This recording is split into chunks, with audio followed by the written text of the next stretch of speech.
Olha, um Cisalta está localizada no bairro do Trapiche, em Maceió, informou que as aulas estão suspensas nesta segunda-feira e o motivo são as fortes chuvas que caem no estado ainda desde a sexta-feira. Esse anúncio está no perfil do Instagram da própria universidade nesta manhã.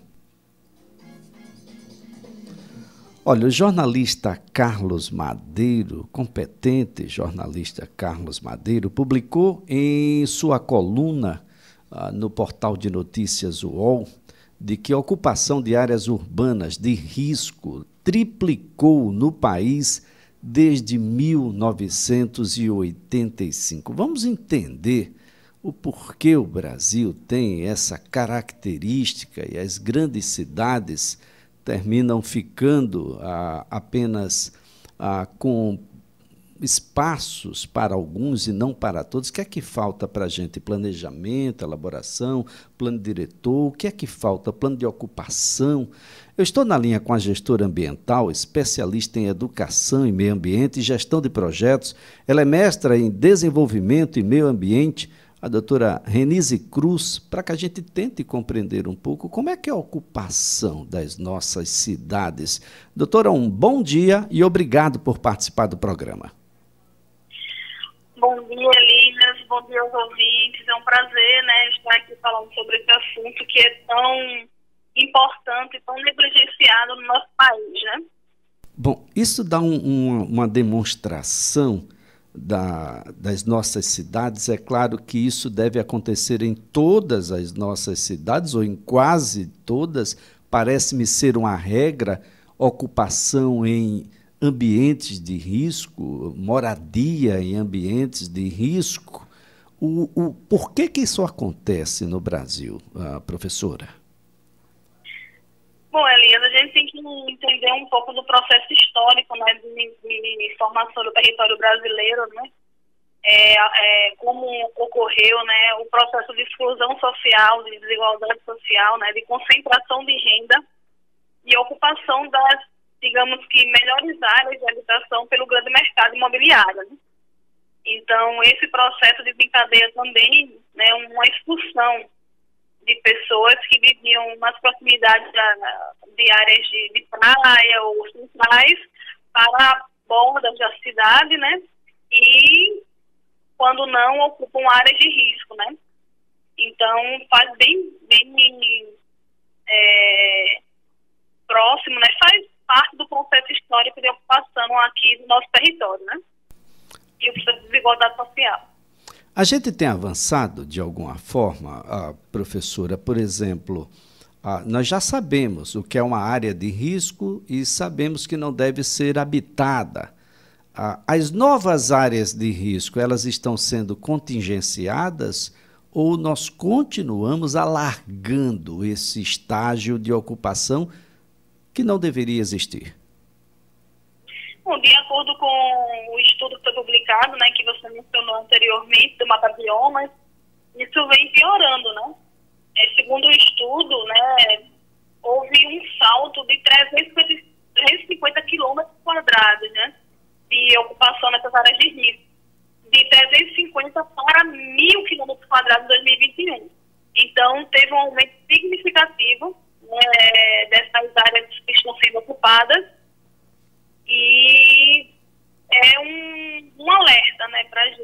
No começo do ano, nós tivemos um problema bem sério em Maceió e especificamente na cidade de Recife, em Pernambuco, em que pessoas morreram e áreas todas desabaram em decorrência das chuvas. Áreas essas que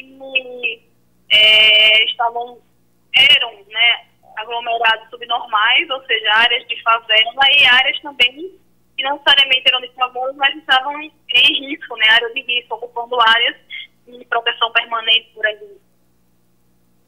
Bem, professora Renise, nós temos o Cerrado como o bioma que lidera o aumento das áreas urbanizadas em risco. Imaginava-se ser a Caatinga ou mesmo a Amazônia, e é claro que há uma sobreposição de áreas dessas ocupações informais num sistema de alta declividade, morros encostas. No caso de Maceió, é exatamente o inverso, são as grotas, é como se fosse o morro de cabeça para baixo. Por que acontece isso, professora, e de que maneira a gente pode intervir?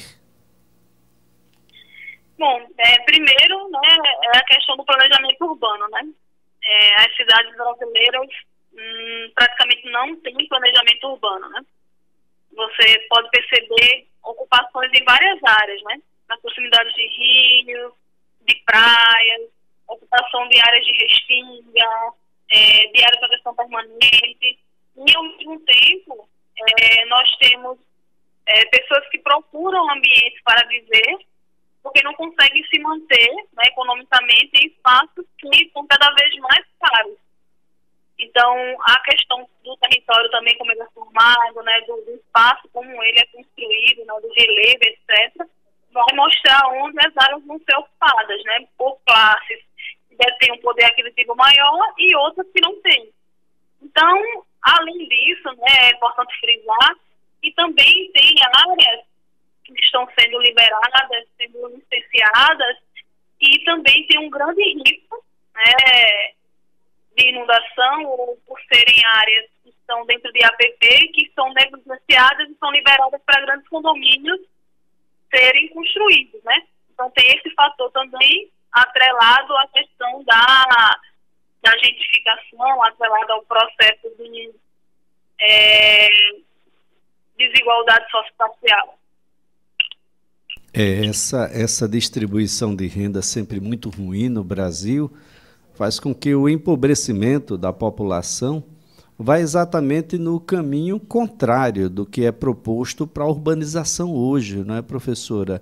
A ideia seria de uma cidade cada vez mais adensada, que pudesse encurtar distâncias e fazer com que as pessoas tenham mobilidade, acesso aos serviços mais elementares, saúde, educação, o transporte para o emprego, para o lazer, e é exatamente o contrário, né? Esse adensamento ele vem sendo feito, na verdade, em áreas de encostas, em morros, em grotas, sem absolutamente nenhuma estrutura e contradizendo tudo aquilo que preconiza uma habitação com características mais cidadãs, assim falando, professora.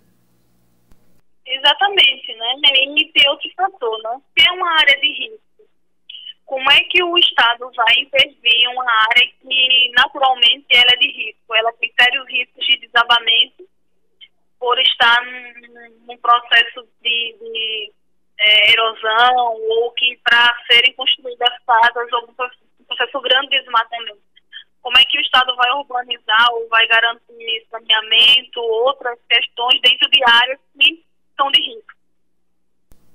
Então, é um outro questionamento, né?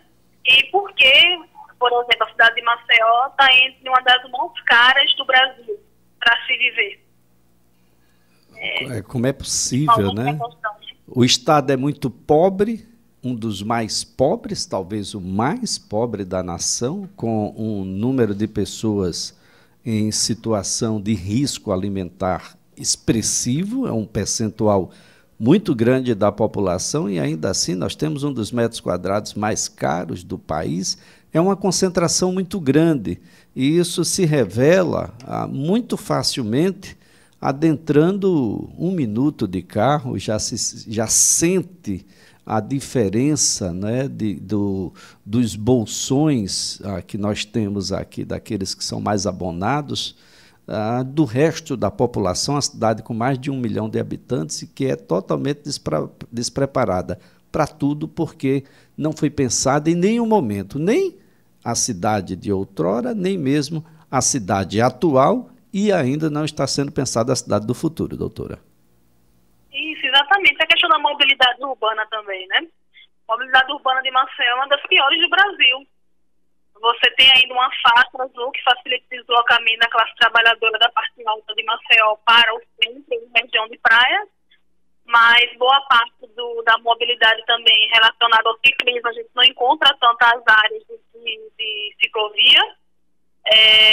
o sistema de BRT, a gente não tem, né, mais de VLT, foi impactado agora com toda a mudança na região, né, que foi afetada, né, pela mineração.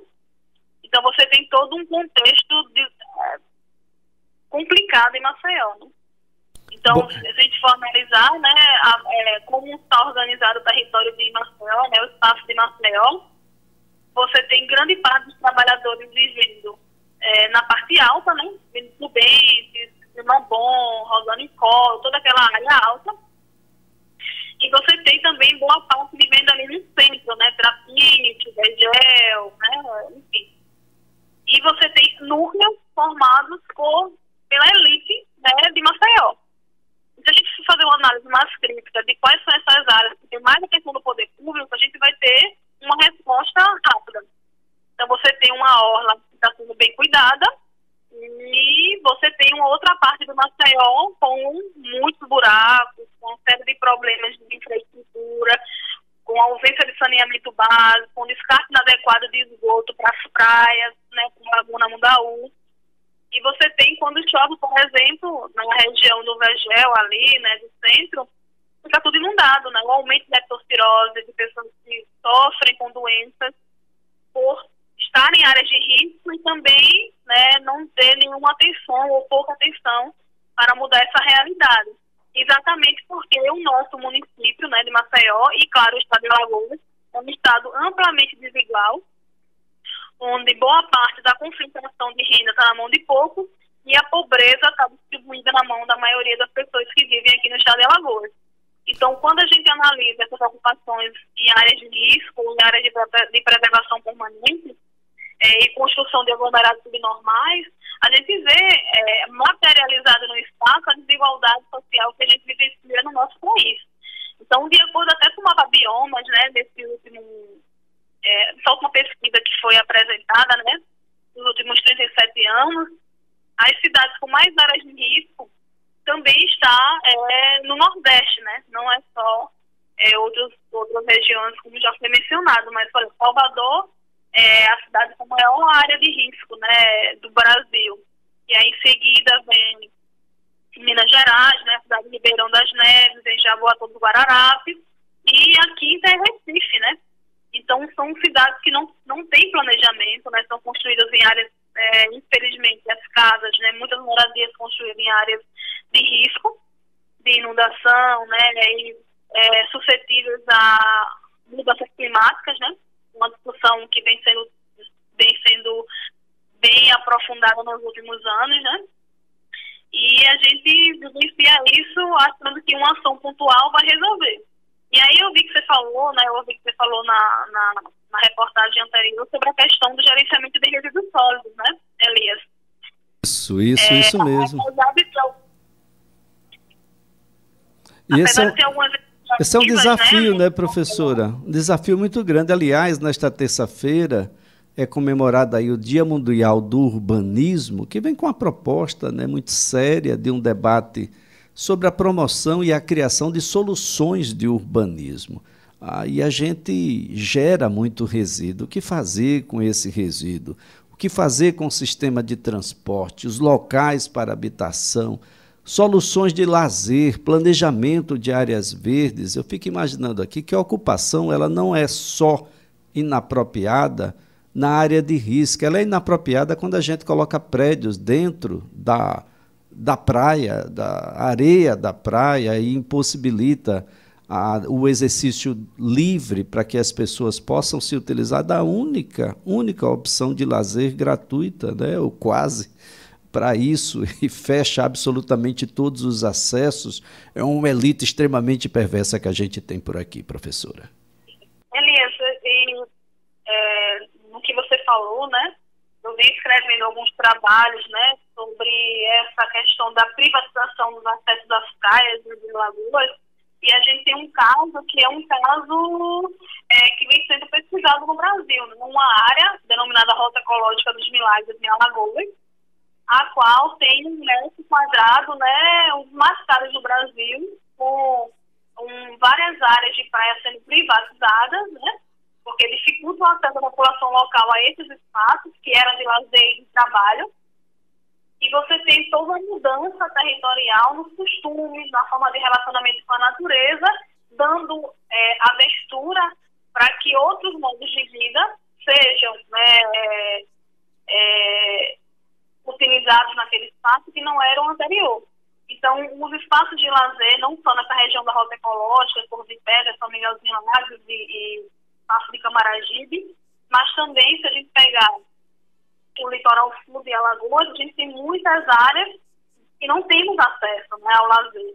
E se formos para a área de lazer em espaços urbanos em Maceió, a gente só tem um parque municipal, né, de Maceió, tem aquela área do Horto também, mas já de Maceió praticamente não tem áreas para a população ter lazer no final de semana. Áreas verdes, áreas de descontração, parques, etc.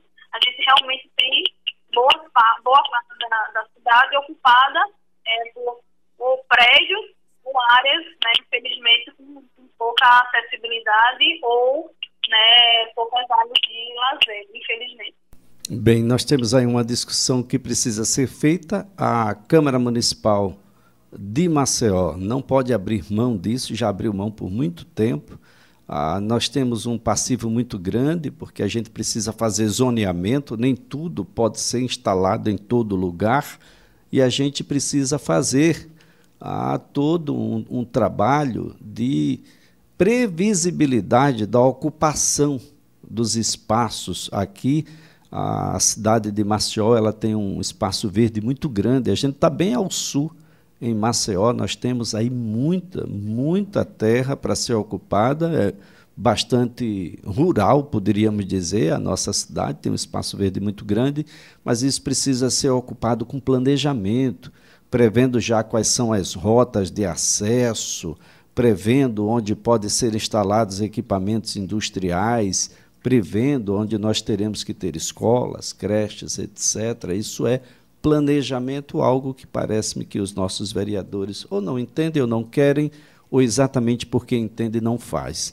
É uma coisa simplesmente absurda. Professora, muito obrigado mesmo, um excelente dia para a senhora. Renise Cruz é gestora ambiental especialista em educação e meio ambiente.